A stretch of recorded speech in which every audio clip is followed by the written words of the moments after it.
این مجموعه بر اساس پرونده‌های واقعی و شخصیت‌های حقیقی ساخته شده است.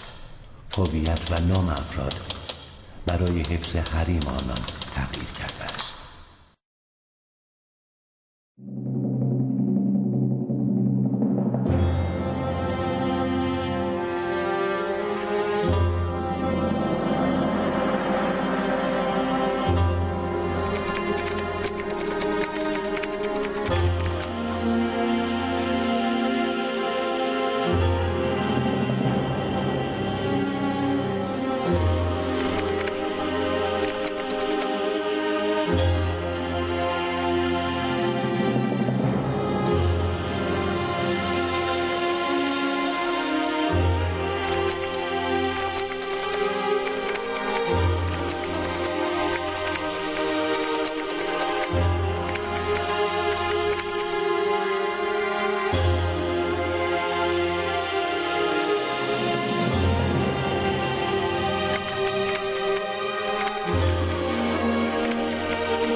مصطفی جان میگم میخوای اونو نخ کنی بندازی دور گردنت خیالت راحت شه؟ آقا من صبحونه نخوردم.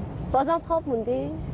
دیشب تا ساعت 3 داشتم روی عکسای زندان کار میکردم. ببین حالا یه لبخند بزن. تو هم صحنه زیباتر از بادوم خوردن ما پیدا نکردی یا؟ نگیر خانم سپری، نگیر دیگه، نگیر. بلاک 32 آقا عجب خونه یه همینه. بیادشین بچه ها.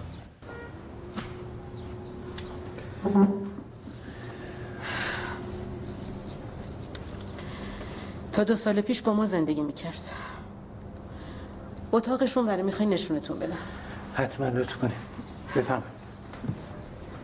بفرمایید، خواهش میکنم.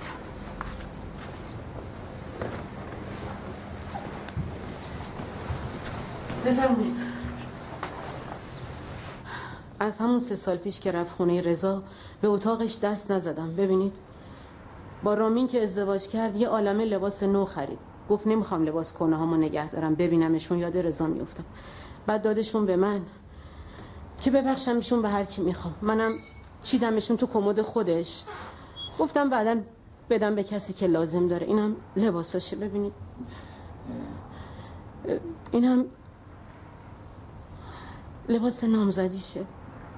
میبخشید مقصودتون نامزدیش با رامینه دیگه؟ نه، با رامین که جشنی نگرفتن، فقط یه مهمونی ساده بود.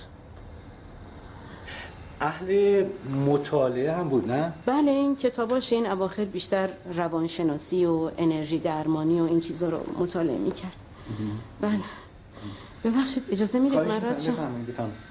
ما این کتابا رو تصویرشون رو میگیریم. بچه این تصویر کتابا رو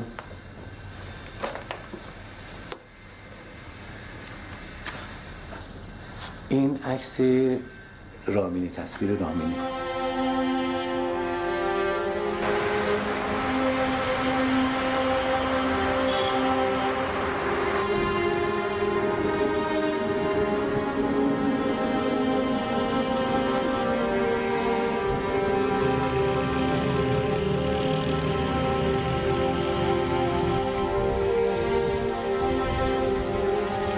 اصلا نمیخواستم بکشمش. میدونم باور کردنش برای شما خیلی سخت. هرچی میگی فلانی قاتله، چرن میگه سابقهش خرابه. اصلا نمیدونین گفتی چیه. وقتی میزنی دیگه خودت نیستی، یه آدم دیگه میشی. حیف